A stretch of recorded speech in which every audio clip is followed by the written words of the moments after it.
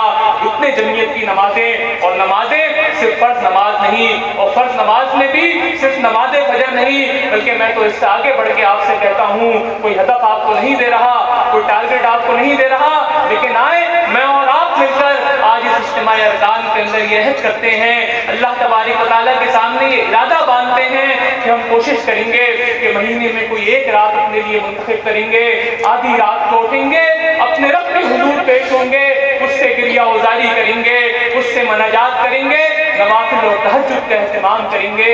اس سے اس پوری اجتماعیت کے اندر برکت پیدا ہوگی، اس سے آپ اللہ تبارک و تعالیٰ کے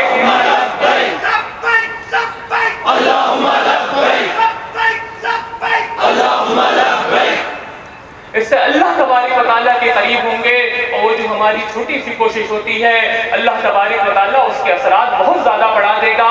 دوسری چیز قرآن مجید کے ساتھ تعلق ہے، قرآن کے ساتھ جیتا جاگتا تعلق۔ یہ قرآن مجید یہ میرے مسائل کے اندر یہ میری رہنمائی کرتا ہے، یہ امکانات کی سجی سجائی دنیا مجھے دکھاتا ہے، یہ خدشات سے مجھے آگاہ کرتا ہے، میری جو مشکل ہو اس کا جواب یہ دے دیا کرتا ہے۔ حضور نبی کریم صلی اللہ علیہ وآلہ وسلم رحلت فرماتے ہیں، اور حضرت عمر رضی اللہ تعالیٰ عنہ جلال میں آتے ہیں، تلوار نکال کے کہتے ہیں کہ خبردار جو کسی نے کہا کہ نبی کریم صلی اللہ علیہ وآلہ وسلم رحلت فرما گئے ہیں۔ اتنے میں حضرت ابوبکر صدیق رضی اللہ تعالیٰ عنہ آگے بڑھتے ہیں، قرآن مجید کی وہ آیات جو غزوہ احد کے موقع پہ نازل ہوئی تھی اس کی تلاوت کرتے ہیں۔ حضرت عمر رضی اللہ تعالیٰ عنہ کہتے ہیں کہ لگتا ہے کہ یہ آیات آج کے لیے نازل ہوئی ہیں، کیا محسوس ہوتا ہے کہ یہ آیات ابھی ابھی نازل ہوئی ہیں؟ ان کا قرآن کے ساتھ تعلق موجود تھا، وہ قرآن سے رہنمائی لیا کرتے تھے، وہ قرآن سے گفتگو اور اس سے بات چیت کیا کرتے تھے۔ میرے دوستوں، قرآن کی تلاوت کو اپنا معمول بنائیے، اٹھتے بیٹھتے اس کو پڑھیے، اس کو حفظ کیجیے، اس کا ذکر کیجیے، اس کے فہم اور تدبر میں جائیے۔ میں پھر آپ سے کہتا ہوں، کوئی وعدہ نہیں دیتا، کوئی ہدف نہیں دیتا، لیکن آئے ارادہ کرتے ہیں کہ جب اگلے سال سالانہ اجتماع میں شریک ہوں گے تو میں اور آپ کم از کم تفہیم القرآن کی 2 ابتدائی جلدوں کا مطالعہ کر کے آئیں گے، اس کے فہم و تدبر کے اندر جائیں گے، اس سے اپنے تعلق کو مضبوط کریں گے، کوشش کریں گے کہ قرآن مجید کے جتنے حصے کو حفظ کر سکیں اس حصے کو حفظ کر کے آئیں گے، اس کو اپنی نمازوں کے اندر دہرائیں گے، قرآن اس کو اپنا اوڑھنا اور بچھونا بنا لیں گے۔ اور تیسری چیز جو ضبط نفس کے لیے نہایت ضروری ہے وہ روزہ ہے۔ ایک تو رمضان کے روزے ہوتے ہیں، لیکن میرے دوستوں، میں اور آپ اقامت دین کی جدوجہد کے راہی ہیں۔ میں پھر آپ سے یہ کہتا ہوں کہ آئے ارادہ کرتے ہیں کہ جب اگلے سال ہم سالانہ اجتماع کے اندر شریک ہوں تو اس وقت تک ہر مہینے، ویسے تو نبی کریم صلی اللہ علیہ وآلہ وسلم کی سنت یہ ہے، ان کی سیرت سے ملتا ہے کہ ہر پیر اور جمعرات کا روزہ رکھا کرتے تھے۔ اس لیے رکھتے تھے اپنے نفس کا احتساب کر لیں، اپنے نفس کا جائزہ لے لیں، اللہ تبارک و تعالیٰ کے قریب ہو جائیں۔ لیکن نہیں، میں آپ سے نہیں کہتا کہ آپ ہر پیر اور جمعرات کو رکھیں، لیکن کم از کم مہینے کے اندر کوئی 2 پیر اور جمعرات اپنے لیے ایسے طے کر لیں کہ جس کے اندر ہر رکن جمعیت روزے سے ہو، جس میں آپ اپنے نفس کا ضبط کر سکیں اور اللہ تبارک و تعالیٰ کا قرب حاصل کر سکیں۔ میرے دوستوں اور ساتھیوں، یہ وہ تمام چیزیں ہیں کہ جو اسلامی تحریک کے کارکن کی حیثیت سے، جو اسلامی جمعیت طلبہ کے رکن کی حیثیت سے اس اجتماعیت کا قرض ہے ہم پر۔ اس اجتماعیت کو بہترین اسلوب کے ساتھ چلانے کے لیے اگر ہمارے اندر تقویٰ کی صفت پیدا نہیں ہوگی، یہ اجتماعیت اپنے مقاصد کے اوپر بہتر انداز میں نہیں چل سکتی۔ اس کے ساتھ میرے عزیزوں، ہم ایک علمی تحریک ہے اور ہم ایک علمی تحریک ہے، اور سید مودودی علیہ الرحمہ نے کہا تھا کہ تقویٰ کے بعد ہمارا سب سے بڑا ہتھیار علم ہے۔ سید مودودی علیہ الرحمہ نے واضح طور پر یہ بات کہی تھی کہ اسلامی تحریک تقریروں سے برآمد ہونے والی جماعت نہیں ہے، بلکہ یہ لٹریچر سے جنم لینے والی جماعت ہے۔ اس اعتبار سے اسلامی تحریک کا ایک مطلب علم ہے، اسلامی تحریک کا دوسرا مطلب کتاب ہے، اسلامی تحریک کا تیسرا مطلب مطالعہ ہے، اسلامی تحریک کا چوتھا مطلب اسلام کے دائرے میں رہتے ہوئے نئے خیالات کی تخلیق ہے۔ اسلامی تحریک کا پانچواں مطلب باطل سے علمی پنجہ آزمائی ہے۔ اسلامی تحریک کا چھٹا مطلب زندگی کے ہر دائرے اور ہر قدم میں ملت، امت اور انسانیت کو بڑھتر بیانیہ، سپیریئر نیریٹو مہیا کرنا ہے۔ اس کے لیے باطل تہذیب کو سمجھیں، اس کے مقابلے کی تیاری کریں، لیکن اس کا مقابلہ زندہ باد اور مردہ باد سے نہیں ہوگا، بلکہ اس کا مقابلہ علمی میدان میں ہوگا، دلیل کی بنیاد پر ہوگا، علم و دانش سے ہوگا، فہم و فراست سے، تحقیق و جستجو سے، مکمل دانش مندی اور حکمت کے ساتھ اس کا مقابلہ کرنا ہوگا۔ اس کے لیے اپنے مطالعے کو وسعت دیں، اسلام کا مکمل مطالعہ، اسلام کی فکر کو شعوری طور پہ اختیار کریں، اپنے مطالعے میں تنوع پیدا کریں، باطل تہذیب کو سمجھ کر اور دلیل کی بنیاد پہ اس کا رد پیش کریں۔ یاد رکھیے گا کہ آج کی تحریک کو، آج کی جمعیت کو خوش اخلاق، خوش مزاج، خوش گفتار لیکن سنجیدہ، باوقار اور قابل نوجوان مطلوب ہے، جو اپنا وقت، اپنی صلاحیتیں اور توانائیاں احیاء دین کے لیے وقف کر سکیں۔ اس کے لیے کوئی آرڈنری نوجوان ہمیں مطلوب نہیں، بلکہ اس کے لیے ایکسٹرا آرڈنری، غیر معمولی صلاحیتوں کے حامل ہمیں مطلوب ہیں۔ اپنے آپ کو پہچانیے، اپنا پرسنل رول ڈیفائن کیجیے۔ آج کی تحریک کو اچھے ماہرین معیشت کی ضرورت ہے، اچھے ماہرین معاشرت کی ضرورت ہے، اچھے ماہرین سیاسیات کی ضرورت ہے، اچھے سوشل سائنٹسٹ کی ضرورت ہے، اچھے محققین کی ضرورت ہے، اچھے لکھاریوں کی ضرورت ہے، اور ان لوگوں کی ضرورت ہے کہ جو کیریئر کے اسیر نہ ہو جائیں، جو اپنی ذات کے اسیر نہ ہوں، بلکہ علم کی بنیاد پر اسلام کو دور جدید کا دین بنا کر پیش کریں۔ آپ جس شعبے میں جائیں، جس شعبے کا انتخاب کریں، اس کے اندر ایکسلنس حاصل کریں۔ آپ کی بات سند اور دلیل ہونی چاہیے، اور میں اور آپ اس کے لیے سید مودودی علیہ رحمہ کا وہ بیان کردہ ویژن اپنے سامنے رکھیں گے۔ ہم دراصل ایک ایسا گروہ تیار کرنا چاہتے ہیں جو ایک طرف زہد و تقویٰ میں اصطلاحی زاہدوں اور متقیوں سے بڑھ کر ہو، اور دوسری طرف دین دنیا کے انتظام چلانے کی صلاحیت و قابلیت بھی عام دنیا داروں سے زیادہ اور بہتر رکھتے ہوں۔ صالحین کی ایسی جماعت تیار کی جائے جو خدا طرز بھی ہو، راست باز اور دیانتدار بھی ہو، اور خدا کے پسندیدہ اخلاق و اوصاف سے آراستہ بھی ہو، اور اس کے ساتھ دنیا کے معاملات کو عام دنیا داروں سے زیادہ اچھی طرح سمجھ بھی سکے۔ اس ویژن کے مطابق آج ضرورت ہے کہ اسلام کے اصولوں کے مطابق عہد جدید میں اسلام کے ہماگیر، ہما پہلو اور ہما جہت معاشی، معاشرتی، اخلاقی، روحانی اور سیاسی نظام کو پیش کیا جائے جو پوری انسانیت کی فلاح کا ضامن ہو۔ میرے دوستوں، یہ دو بنیادی کرنے کے کام ہر رکن جمعیت کی حیثیت سے بھی، اسلامی تحریک کے کارکن کی حیثیت سے بھی میری اور آپ کی ذمہ داری ہے۔ ایک تو ہم تقویٰ میں آگے ہوں، دوسرا علمی تیاری کی بنیاد پر اس تحریک کے ساتھ، اس کی فکری بنیادوں کے ساتھ اپنی اٹیچمنٹ کو مضبوط کریں، اور اس کے ساتھ کچھ ایسی چیزیں ہیں کہ جو اسلامی جمعیت طلبہ کی شورا کے ایجنڈے میں رہی، جو اسلامی جمعیت طلبہ کے ارکان کا احساس رہا۔ اس کے اندر پہلی چیز جامعات میں کام ہے۔ ہم جامعات میں کام کا تذکرہ کرتے ہیں تو اس کو دو حصوں میں تقسیم کرتے ہیں، ایک پرائیویٹ جامعات میں کام ہے، دوسرا پبلک جامعات میں کام ہے۔ پرائیویٹ جامعات کے حوالے سے آپ کی شورا کا یہ احساس ہے کہ جو انہوں نے اسٹریٹجک پالیسی طے کی تھی وہ تھیوریٹیکلی بالکل درست ہے، اسی راستے کے اوپر چل کے ان پرائیویٹ جامعات کے اندر اپنا اثر و نفوذ بڑھایا جا سکتا ہے، لیکن کام جمود کا شکار ہوا ہے۔ کام جس تیزی کے ساتھ آگے بڑھنا چاہیے تھا وہ تیزی محسوس نہیں ہوتی ہے۔ آپ نے اپنے دائرے کے اندر رہتے ہوئے ان پرائیویٹ جامعات میں اپنے کام کو آگے بڑھانا ہے۔ ابھی تو 4 شہروں تک محدود ہے، لیکن پرائیویٹ جامعات کا دائرہ کار پاکستان کے ہر شہر اور ہر ضلع تک پھیل رہا ہے۔ آپ نے ان سارے شہروں اور ان اضلاع کے اندر ان جامعات میں کام کی حکمت عملی بنانی ہے۔ اور دوسری آپ کی پبلک سیکٹر کی جامعات ہیں کہ جس کے اندر ہم پھر اس کو دو حصوں میں تقسیم کرتے ہیں۔ ایک تو وہ جامعات ہیں جہاں اسلامی جمعیت طلبہ کا کام پہلے سے موجود ہے، اور دوسری وہ جامعات ہیں جو گزشتہ عرصے کے اندر بنی ہے، اور 2025 تک کے منصوبے کے مطابق پاکستان کے ہر ضلع کے اندر ایک جامعہ موجود ہوگی۔ آپ نے اس کی منصوبہ بندی کرنی ہے۔ جن جامعات کے اندر ہمارا کام موجود ہے وہاں اپنے تاثر کو بہتر کرنا ہے، وہاں اپنے کام کی رفتار کار کو بڑھانا ہے، وہاں عام طالب علم کو اسلامی جمعیت طلبہ کے ساتھ جوڑنا ہے، وہاں تطہیر افکار اور تعمیر کردار کے مرحلے پہ پہنچنا ہے۔ اور وہ جامعات کہ جہاں اسلامی جمعیت طلبہ کا نظم نہیں ہے، جہاں اسلامی جمعیت طلبہ کا کام نہیں ہے، ان جامعات کے لیے منصوبہ تیار کریں، اپنے صوبوں کی سطح پر، اپنے اپنے ڈویژنز کی سطح پر، اپنے مقامات کی سطح پر 3 سالہ، 4 سالہ اور 5 سالہ منصوبہ تیار کریں کہ ہم 5 سال کے اندر پاکستان کی ہر جامعہ میں اپنے نظم کے ساتھ موجود ہوں گے. وہاں اسلامی جمعیت طلبہ کی سرگرمیاں ہو رہی ہوں گی، لیکن جامعات کے ذمہ داران سے میں خصوصی طور پہ کہوں گا کہ جامعات کے ذمہ داران سے اسلامی جمعیت طلبہ ڈائنامک، پروگریسو اور پرو ایکٹیو اپروچ کا مطالبہ کرتی ہے کہ جس کے نتیجے میں آپ کی دعوت پھیلے گی، پھولے گی، آگے بڑھے گی اور آپ کا کردار پوری جامعہ کے اندر اثر انداز ہو رہا ہوگا. دوسری چیز جس کے اوپر اجتماع ارکان اور شورا کا بھی احساس ہے وہ سوشل میڈیا کا استعمال ہے.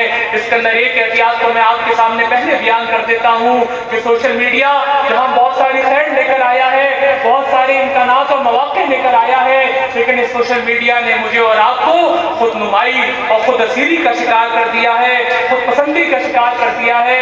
روزانہ نئی ڈیوٹی لگ رہی ہوتی ہے، اس پہ کمنٹس اور لائکس کا انتظار ہو رہا ہوتا ہے. میرے دوستوں، یہ خود نمائی اور خود پسندی اسلامی تحریک کے لیے زہر قاتل کی حیثیت رکھتا ہے. اسلامی تحریک کا نوجوان جب سوشل میڈیا کا استعمال کرے گا تو اپنی ذات کی تشہیر کے لیے نہیں کرے گا، اپنی تصویروں کو ڈالنے کے لیے نہیں کرے گا، خود پسندی اور خود نمائی کا اسیر ہونے کے لیے نہیں کرے گا، بلکہ دعوت کے ابلاغ کے لیے کرے گا، اس کے نتیجے میں پیغام پہنچانے کے لیے کرے گا، اس کے نتیجے میں اپنا نیریٹو بلڈ کرنے کے لیے کرے گا، اس کے نتیجے میں رائے عامہ ہموار کرنے کے لیے کرے گا، اس کے نتیجے میں عامۃ الناس تک اپنا پیغام پہنچانے کے لیے کرے گا. اور ضرورت اس بات کی ہے کہ سوشل میڈیا کا استعمال پرنٹ اور الیکٹرانک میڈیا کی طرز پر نہ کیا جائے کہ جو ہماری سرگرمی ہو ہم اس کے اوپر ڈال دیں، کوئی تصویر ڈال دیں، کوئی خبر ڈال دیں اور اس کے نتیجے میں ہمارا تصور یہ ہو کہ اسلامی جمعیت طلبہ سوشل میڈیا پہ بڑی فعال ہے، بلکہ سوشل میڈیا کا استعمال ہم نے اپنا بیانیہ عامۃ الناس تک پہنچانے کے لیے، اس کی فضا ہموار کرنے کے لیے، اس کے حوالے سے دل و دماغ کو قائل کرنے کے لیے کرنا ہے. اسی طرح اس سوشل میڈیا کے اوپر یہ احتیاط بھی رہنی چاہیے کہ مباحث سے پرہیز کریں. ہم نے کسی کو بحث سے زیر نہیں کر دینا، ہم نے کسی کے اوپر طنز کے تیر نہیں برسانے، بلکہ ہم کو داعی اللہ ہیں. ہم نے اپنے رویے سے، اپنی بات سے، اپنی گفتگو سے، اپنے بیانیے سے دلوں کو فتح کرنا ہے، دلوں کو مسخر کرنا ہے. اپنے اندر لوگوں کو لے کر چلنے کی صلاحیت پیدا کریں. جو مجھ سے کٹے میں اس سے جڑوں، جو مجھے محروم کرے میں اسے عطا کروں. اور اسلامی جمعیت طلبہ کے ارکان کا اجتماع ہے کہ جو سوشل میڈیا کا تنظیمی استعمال شروع کرتے ہیں، تنظیمی فیصلوں اس پر ڈسکس ہو رہے ہوتے ہیں، تنظیمی معاملات کی ہماجگاہ بن جاتا ہے. اگر معاشرے کے اندر کوئی اخلاقی انحطاط موجود ہے تو یہ ضروری نہیں ہے کہ وہ اخلاقی انحطاط اسلامی جمعیت طلبہ کی اجتماعیت میں بھی ہو. آپ کے اپنے فورمز ہیں، آپ کا اپنا نظم ہے، آپ کا اپنا دستور ہے، آپ کا اپنا طریقہ کار ہے جس میں ساری چیزیں واضح طور پہ بیان ہیں. اگر آپ کو کوئی اختلاف ہے، اگر آپ کے کچھ احساسات ہیں، اگر آپ کے کچھ تحفظات ہیں تو آپ کا نظم، آپ کی شورا یہاں پر موجود ہے، آپ اس سے بات کیجئے. لیکن سوشل میڈیا کا دعوتی استعمال پوری تحریک کے لیے جتنا مفید ہے، سوشل میڈیا کا تنظیمی استعمال پوری تحریک کے لیے اسی طرح زہر قاتل کی حیثیت رکھتا ہے. اور ہم صرف اسلامی جمعیت طلبہ کا حصہ نہیں ہے، ہم پوری اسلامی تحریک بلکہ عالمی اسلامی انقلابی تحریک کا حصہ ہیں. کچھ اسلامی تحریک کے فیصلے ہوتے ہیں، ہماری سوچ، ہماری سمجھ، ہماری عقل سے ماورا ہوتے ہیں، شاید دل مطمئن نہیں ہوتا. ہماری کوشش یہ ہوتی ہے کہ دل کا غبار اپنی فیس بک کی وال پہ جا کے نکال دیا جائے. اس سے ہم تحریک کو نقصان پہنچاتے ہیں، اس کے بیانیے کو نقصان پہنچاتے ہیں. آپ تحریک کی قیادت سے رابطہ کریں، آپ ان سے اس کے اوپر وضاحت طلب کریں، لیکن اپنی وضاحتیں اور اس کے لیے سوشل میڈیا کا استعمال نہیں کریں. تیسری چیز جس کو مرکزی مجلس شورا نے بھی دیکھا اور اجتماع ارکان کے اوپر بھی بات ہوئی، وہ ٹیکنالوجی انٹیگریشن ان آرگنائزیشن کی بات کی. دنیا آگے بڑھ رہی ہے، ہم کس طرح اپنے رابطے کو اور معمولات کی رسائی کو آسان بنا سکتے ہیں، اور دوسرا ہم رپورٹنگ کے سسٹم کو کس طرح آسان بنا سکتے ہیں. اسلامی جمعیت طلبہ گزشتہ 3 اور 4 سال سے منصوبہ لے کر چلی ہے کہ ہم ایک MIS سسٹم کے تحت پوری تنظیم کو انکلائن کر دیں گے، الائن کر دیں گے، جس کے اوپر آپ کا ڈیٹا اور ریکارڈ بھی موجود ہوگا، رپورٹس بھی مرتب ہو جائیں گی, جو فیکٹس اینڈ فیگرس کے اوپر مشتمل ہوں گی, جو ایکچوئل رپورٹس ہوں گی, پھر اس کے مطابق اسلامی جمعیت طلبہ کا نظم, اس کی شورا, اس کے ارکان اسلامی جمعیت طلبہ کی رفتار کار کا بآسانی جائزہ لے سکیں گے. لیکن شورا نے اس بات کو محسوس کیا کہ اس کے اوپر ارکان جمعیت کی جانب سے وہ رسپانس موجود نہیں ہے جو رسپانس ہونا چاہیے تھا. ہماری کوشش ہوگی کہ اس سال انشاءاللہ ہم اس سسٹم کو مکمل بھی کریں, اس کو امپلیمنٹ بھی کریں, اور اس کے نتیجے میں اسلامی جمعیت طلبہ کی اس رفتار کار کو آگے لے کر چل سکیں. یہ 3 اور 4 وہ چیزیں ہیں جو مرکزی مجلس شورا کے ایجنڈے میں بھی تھی, اجتماع ارکان کے بھی ایجنڈے میں تھی, جو ہمارے روٹین کے معاملات سے متعلق ہیں. چوتھی چیز جو پاکستان کے اندر جس کے اوپر اسلامی جمعیت طلبہ کو توجہ دینے کی ضرورت ہے وہ ہماری وزنوں کا کام ہے. بظاہر تو لگتا ہے کہ وزن کا بہت بہترین کام ہو رہا ہے, ہم رفتار کار میں آگے بڑھ رہے ہیں, بڑی تعداد میں افراد سازی ہو رہی ہے, ہمارا ڈائجسٹ ہو رہا ہے, ہماری سرگرمیاں ہو رہی ہے. لیکن پاکستان کے 6 کروڑ بچوں کے اندر ہم 0.0005% بھی موجود نہیں ہیں. ہماری دعوت اثر پذیری نہیں دکھا رہی. اس کے لیے منصوبہ بندی کیجئے, اس کے لیے آگے بڑھیے, اس کے لیے انوویشن لے کر آئیے, اس بچے کے ذہن کے مطابق, اس طالب علم کے مزاج کے مطابق اپنی سرگرمیاں ترتیب کیجئے, اور وزن کے اس کام کو, اس نیٹ ورک کو پاکستان کے اسکولوں, رہائشی گلی محلوں کے اندر لے کر جائیے. لیکن ان سارے کاموں کو کرنے کے لیے جو چیز مطلوب ہے وہ اجتہادی فکر مطلوب ہے کہ اللہ کے حضور صلی اللہ علیہ وآلہ وسلم حضرت معاذ بن جبل کو یمن کا گورنر بنا کے بھیج رہے تھے. پوچھا کہ معاذ فیصلے کس بنیاد سے کرو گے؟ کہا کہ فیصلے قرآن کی بنیاد پر, اللہ تبارک و تعالیٰ کے حکم کی بنیاد پر کروں گا. کہا کہ اگر وہاں سے رہنمائی نہیں ملی تو کہاں سے لوگے؟ کہا کہ نبی کریم صلی اللہ علیہ وآلہ وسلم کے اس میں ان کی سیرت اور ان کی سنت سے رہنمائی دوں گا. کہا کہ اگر وہاں بھی رہنمائی نہیں ملی تو پھر کیا کرو گے؟ تو فرمایا کہ اللہ اور اس کے رسول صلی اللہ علیہ وآلہ وسلم کی تعلیمات اور احکامات کے مطابق اجتہاد کروں گا. اللہ کے حضور صلی اللہ علیہ وآلہ وسلم خوشی کا اظہار فرماتے ہیں, اصول تبدیل نہیں ہوگا, مقصد تبدیل نہیں ہوگا, نصب العین تبدیل نہیں ہوگا, اسٹریٹجی چینج ہو جائے گی, حکمت عملی تبدیل ہو جائے گی. وقت اور حالات متعین کریں گے کہ میں نے اور آپ نے کس حکمت عملی کے تحت آگے بڑھنا ہے. میرے دوستوں اور ساتھیوں, اپنی بات اللہ کے حضور صلی اللہ علیہ وآلہ وسلم کی حدیث کے اوپر مکمل کرتا ہوں کہ حضرت ابو سعید رضی اللہ تعالیٰ عنہ سے روایت ہے کہ رسول صلی اللہ علیہ وآلہ وسلم نے فرمایا, جب روز محشر کوئی سایہ نہیں ہوگا, اس روز اللہ تعالیٰ 7 آدمیوں کو اپنے عرش کے سائے تلے جگہ دے گا. پہلا ہے عادل حاکم, دوسرا ہے اللہ کی عبادت میں مشغول نوجوان, تیسرا وہ شخص جس کا دل سجدے سے نکلنے کے بعد, مسجد سے نکلنے کے بعد واپس آنے تک مسجد میں اٹکا رہے, اللہ کے لیے ایک دوسرے سے محبت کرنے والے, جن کا ملنا اور الگ ہونا خالص اللہ کے لیے. پانچواں وہ جس شخص نے تنہائی میں اللہ کو یاد کیا اور اس کی آنکھوں سے آنسو بہ نکلے. چھٹا وہ شخص جسے کسی اونچے خاندان کی خوبصورت یا کسی بھی عورت نے دعوت گناہ دی اور اس نے کہا میں اللہ عز و جل سے ڈرتا ہوں. ساتواں وہ شخص جس نے اس طرح چھپا کر صدقہ کیا کہ بائیں ہاتھ تک کو پتہ نہ چلے کہ دائیں ہاتھ میں صدقہ دیا ہے. میرے دوستوں اور ساتھیوں, اسلامی جمعیت طلبہ آپ سے یہی 7 صفات طلب کرتی ہے. یہ دین آپ سے انہی 7 صفات کا مطالبہ کرتا ہے. اس کے مطابق اپنی سیرت و کردار کی تعمیر کیجئے, پھر اپنی ذہن, اپنی فکر کو اجتہادی بنائیے, اس فکر سے اپنی وابستگی کی مضبوطی, اس کے تعلق کو قائم کیجئے, اور آج کے دور میں اس دین کو, اس اسلام کو ریلیونٹ کیجئے. آپ کی سوچ عالمگیر ہونی چاہیے, آپ ورلڈ ویو دیکھنے والے ہو, آپ دنیا کا ایک خاص نقشہ اپنے سامنے رکھتے ہو, جو جہان آپ تیار کرنے چاہتے ہیں اس کا نقشہ آپ کے پاس موجود ہو, لیکن کام آپ کا مقامی ہوگا, کام آپ کا لوکل ہوگا, اور اسی کے نتیجے میں ہم اس مقصد کو حاصل کر سکیں گے جس کے لیے اسلامی جمعیت طلبہ قائم کی گئی ہے. میرے دوستوں اور ساتھیوں, کل سید طفیل الرحمان شہید کے والد موجود تھے. گلگت کے اندر جب میری ان سے ملاقات ہوئی تو انہوں نے ہمیں جدا کرتے ہوئے, رخصت کرتے ہوئے ہم سے یہی بات کہی تھی کہ طفیل بیٹوں واپس جاؤ, تم نے بہت کام کرنا ہے, سفر ابھی بہت پڑا ہے. سید طفیل الرحمان شہید کے والد کا یہ ہدایت, ان کا مجھ سے اور آپ سے یہ مطالبہ, اور سید مودودی علیہ رحمہ کی یہ تعبیر کہ اے پروردگار میں ایک مجاہد کے ایمان کا طالب ہوں, ایسا دل مانگتا ہوں جو سمندر کی طوفانی موجوں کے مقابلے میں ٹوٹی ہوئی کشتی لے جانے پر بے جھجک آمادہ ہو جائے. ایسی روح مانگتا ہوں جو شکست کھانے اور سپر رکھ دینے کا تصور بھی نہ کر سکتی ہو. یہی میرے اور آپ کے لیے مشغل راہ ہے. اللہ تبارک و تعالی ہمارا یہاں آنا قبول فرمائے. اس اجتماع کو اسلامی جمعیت طلبہ کے لیے باعث خیر و برکت بنائے. آپ تمام ساتھیوں کو بخیر و عافیت اپنے گھروں تک پہنچائے.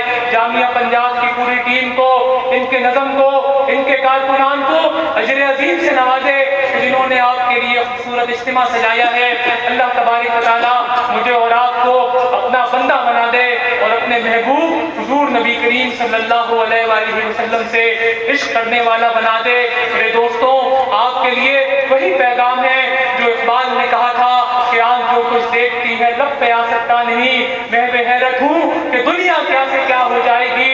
پھر دلوں کو یاد آ جائے گا پیغام سجود. پھر جبھی خاک حرم سے آشنا ہو جائے گی اور شب گریزہ ہوگی آخر جلوہ خورشید سے. یہ چمن معمور ہوگا نغمہ توحید سے اور آشنا اپنی حقیقت سے ہو. اے دہقاں ذرا دانا تو، کھیتی بھی تو، بارہ بھی تو، حاصل بھی تو. آہ کس کی جستجو آوارہ رکھتی ہے تجھے.